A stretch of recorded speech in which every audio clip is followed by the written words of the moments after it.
It's Sybil Wilkes with what you need to know. Today is Thursday, October 8th, 2020. Number 1, the highly anticipated one and only debate of vice presidential candidates Senator Kamala Harris and Vice President Mike Pence was held last night on the campus of the University of Utah in Salt Lake City. The tone was decidedly different as the senator used her years of experience as a prosecutor to make her case against another 4 years of a Trump administration. Despite wanting to put Senator Harris on the defense, the vice president played defense of his boss over the last 4 years, but especially over the last 7 days, as well as his handling of the pandemic as the head of the coronavirus task force. Number 2.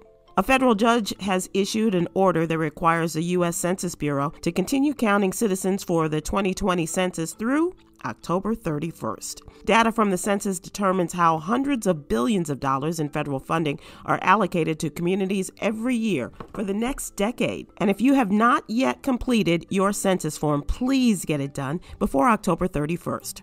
Our communities depend on it.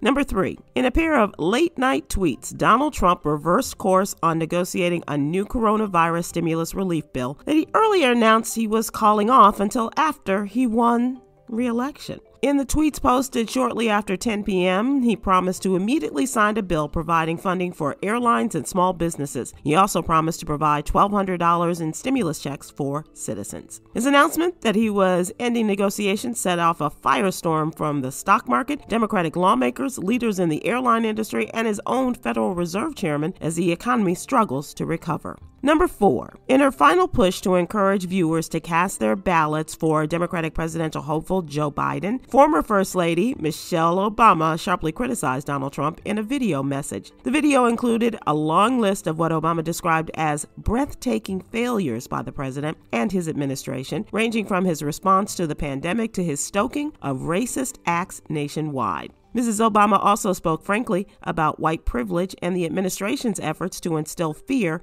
in America's mostly white suburbs. This election may be the most important election of our lifetime. Vote. Number 5. Over the past 10 years, concert tickets have increased by 55%, leaving fans in dismay as they edge towards credit card debt, all for the love of their music. The average concert ticket in 2019 was $96.17 compared to $78.30 in 2015, showing how consumers are truly paying the cost for the demise of a business model. The music industry heavily relied on this to sustain their pockets. Join me today live on YouTube and Facebook at 7 p.m. Eastern, 6 p.m. Central, as we have a special guest, Congresswoman Sheila Jackson Lee of Houston. And of course, George Wallace will join us, and he's bringing a special guest of his own, the comedian extraordinaire, Marsha Warfield. We'll discuss today's top headlines and more. That's what you need to know. For more information, please go to SybilWilkes.com and sign up for my free newsletter. Be informed, be empowered.